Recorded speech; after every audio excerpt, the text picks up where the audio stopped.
Saviez-vous que chaque couleur de feu d'artifice est produite par la présence de différents métaux dans les explosifs? C'est vrai, les feux d'artifice sont en réalité une célébration de la diversité des métaux. Du sodium au cuivre en passant par le lithium, chaque métal est capable d'émettre de la lumière après absorption d'énergie. En fonction de sa longueur d'onde, cette lumière correspond en fait à une couleur particulière. Dans cette vidéo, nous allons explorer l'expérience de la coloration de flammes et découvrir comment les métaux peuvent produire des couleurs éclatantes. Alors, c'est parti!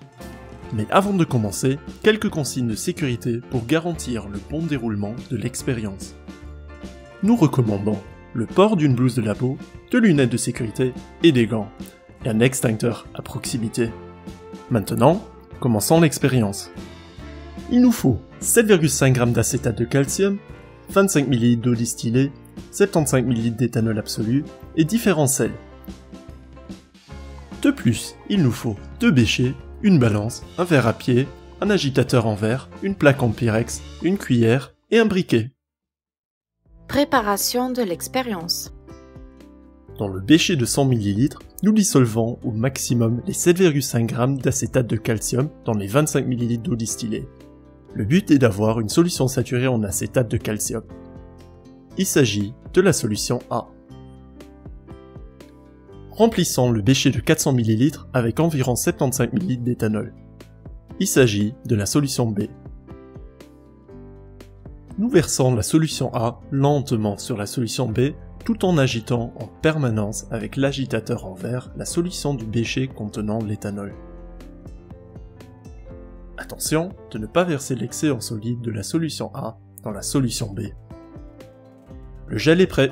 Il s'agit d'une suspension entre l'acétate de calcium et l'éthanol.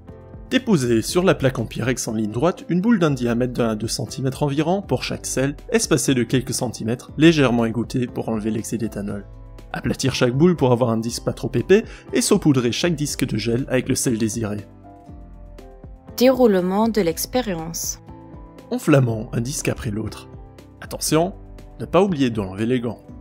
Après quelques secondes, les flammes prendront la couleur caractéristique du sel utilisé. Oh waouh! Mais d'où viennent ces couleurs? Cette propriété particulière est liée à l'interaction rayonnement-matière.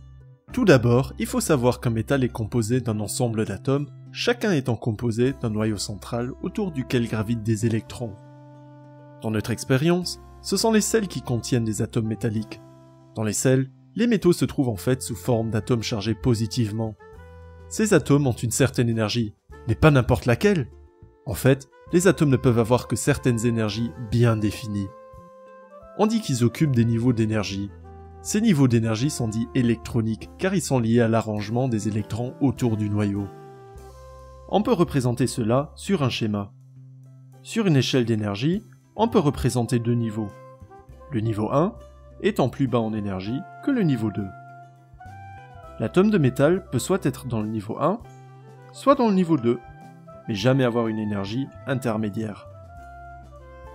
Avant d'enflammer le gel, les atomes de métal se trouvent en fait dans le niveau 1, le plus bas en énergie. Lorsque nous allumons le gel, l'énergie apportée par la flamme est absorbée par les atomes. Les atomes passent du niveau énergétique faible vers le niveau énergétique plus élevé. Ils peuvent redescendre au niveau d'énergie plus bas en émettant un photon à longueur d'onde inversement proportionnelle à la différence d'énergie entre les deux niveaux. Cette longueur d'onde est associée à la couleur que votre œil perçoit et est propre à chaque métal. Comme nous pouvons l'observer, le potassium émet un photon de longueur d'onde équivalente au lilas, le sodium à la lumière jaune, le calcium à la lumière rouge brique, le lithium à la lumière rouge foncé et le cuivre à la lumière verte. Et voilà! Vous avez découvert la diversité des métaux à partir d'une de nombreuses propriétés et comment elle peut être utilisée pour produire une gamme étonnante de couleurs. De la coloration de flammes au feu d'artifice, nous avons vu comment les métaux sont capables d'absorber de l'énergie et de la réémettre sous forme de lumière. N'oubliez pas que la science est partout autour de nous, même dans les choses les plus simples comme une flamme de bougie ou un feu d'artifice. Merci d'avoir regardé cette vidéo. Au revoir.